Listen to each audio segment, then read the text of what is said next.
매일 아침 하나님과 함께 누리는 하늘의 양식, 오늘 만나.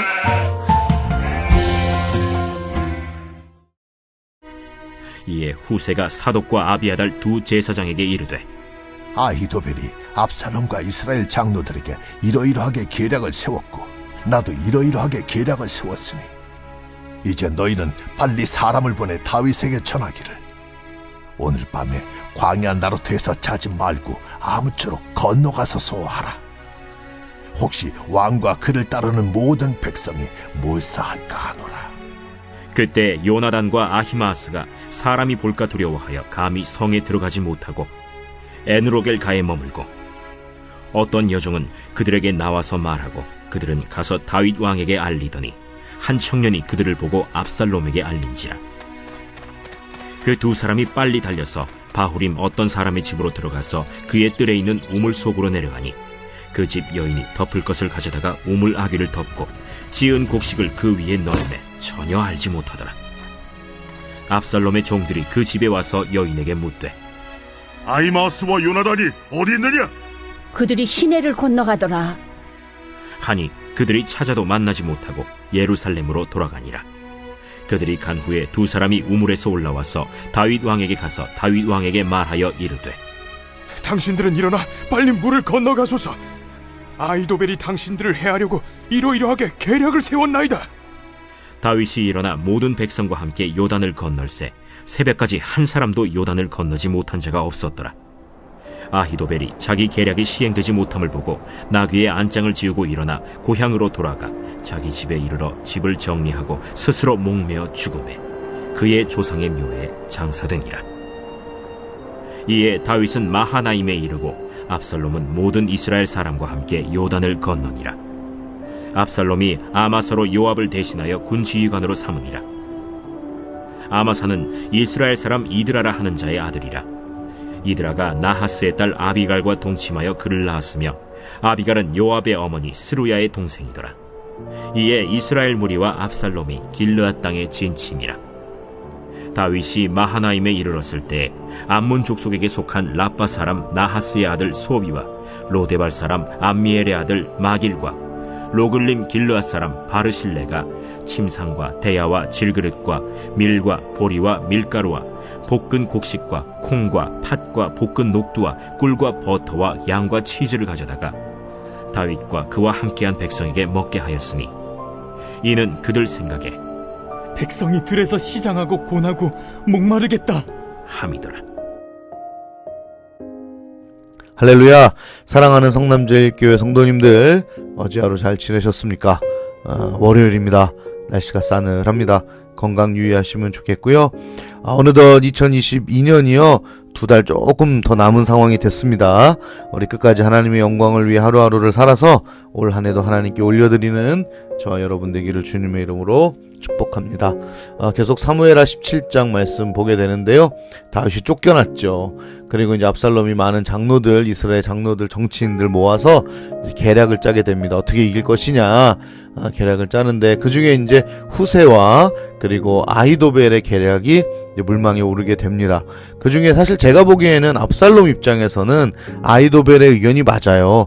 다윗의 진영이 다 전열되기 전에 빨리 가가지고 다윗을 물리치는 게 맞는데, 하나님께서 이제 압살롬을 벌하시고 또 다윗을 살려주시기 위해서 후세의 의견을 듣습니다. 거기를 선택하죠. 그래서 시간을 좀 벌게 됐어요. 사실 후세는 사독과 아비아달 두 제사장들과 함께 이스라엘 이 성에 남아서 다윗을 조력해주는, 다윗을 배반하지 않고 조력하는 조력자들이었죠.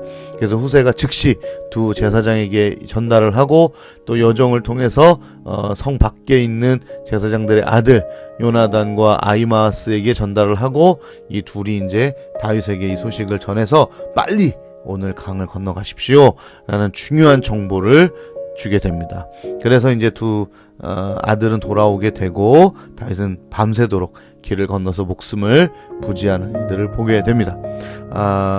꼭 이 압살롬의 반란이 압살롬만의 잘못은 아니죠. 사실은 다윗이 범죄함으로 인해서 하나님께서 그에게 주신 벌 중에 하나인데요. 여러분, 우리가 기억해야 할 것은 이거예요.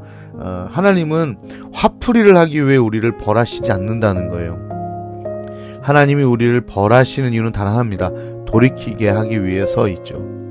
너희 잘못을 깨닫고 회개하고 돌이켜라 하는 것이 이게 하나님 아버지의 화해, 또 하나님을 벌하시는 것의 이유고, 그것이 바로 아버지의 마음이 아닌가 싶습니다. 사실 우리 인간은 자녀들 막 훈육할 때 나중에 자기 감정에 못 이겨서 자녀를 훈육하기도 합니다.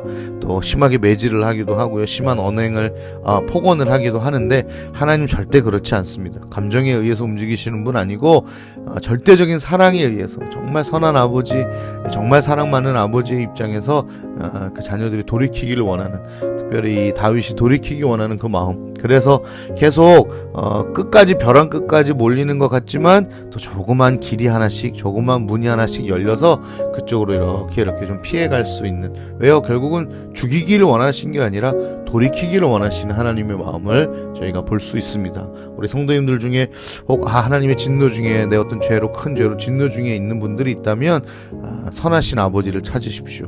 그리고 회개하고 돌이키시는 것이 가장 빠른 방법임을 기억하셨으면 좋겠습니다. 우리 하나님 선하신 아버지 꼭 기억하시면 좋겠어요. 자, 그렇게 도망을 가게 되는데요. 도망을 딱 갔더니요, 놀라운 것은 다윗을 기다리고 있던 사람들이 있었어요. 와, 뭐 몇 명이 27절에 나오는 사람인데요. 몇 명 소개를 하자면, 거기 이제 소비라는 사람이 나옵니다. 여기는 이제 암몬 자손인데요. 사실은 암몬 왕이 다윗과 예전에 관계가 좀 있었습니다. 그래서 암몬 왕이 다윗에게 많은 호의를 베풀었던 경험이 있었고, 아마 그때 이 소비는 아들인데, 그 암몬 왕의 아들인데 다윗과 연관이 좀 있었던 것 같아요. 다윗을 도와주러 나오게 되지. 또 여기 보시면 마길이라는 사람이 나와요. 마길. 이 사람은 사울의 아들이었던 무비보셋, 다리가 좀 불편했던 무비보셋이 있었어요. 그 무비보셋을 이제 섬기던 사람이었습니다. 그런데 다윗이 그 원수의 아들이었던 무비보셋을 어떻게 처우하는지를 바라보면서 아마도 다윗에 대한 마음을 갖게 됐던 것 같아요. 좋은 마음을 갖게 됐던 것 같아요. 또 한 명은 바르실레라는 사람인데, 이 사람은요, 거부예요. 그리고 노인입니다. 근데 이제 왜 어떻게 거부가 됐냐면, 다윗이 이 아람 족속을 물리쳐 줌을 통해서 이제 맨날 노략질 당하고 자기 영토를 뺏겼던 것들을 다시 되찾고, 그래서 아주 넓은 곳에 목축업을 하게 되면서 거부가 됩니다. 그러니까 이 세 사람 다 다윗에게 득을 보고 다윗과 함께 좋은 관계를 유지했던 사람들이 다윗이 온다고 하니까 다윗을 도와주기 위해 옵니다. 근데 그 마음이 보면 29절에 보세요. 그들이 생각에 백성이 들에서 시장하고 고나고 목마르겠다 합니다.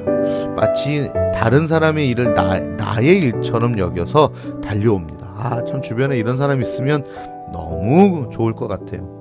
그런데 그만큼 또 다윗도 많은 사람들에게 베풀고 있음을 봅니다. 다윗이 심지어 쫓김을 당할 때 베풀어 준 사람도 있고요. 그죠? 그리고 자기 원수의 아들, 어찌 보면 원수를 갚아야 하는데 은혜를 베푼 것도 있습니다.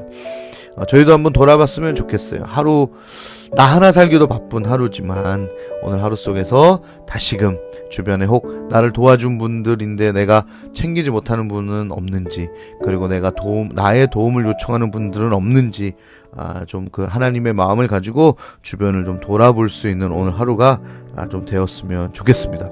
그래서 누구에게는 다윗의 소비 같은, 또 아길 같은, 그리고 바르실레 같은 사람이 내가 되었으면 좋겠고, 또 다윗처럼 가장 힘들 때 많은 사람들을 챙겨나가는 하나님의 마음을 가진 오늘 하루의 삶이 되었으면 좋겠다 하는 생각을 해봅니다. 오늘 하루도 화이팅입니다. 주의 말씀 안에서 살아가기를 축복합니다.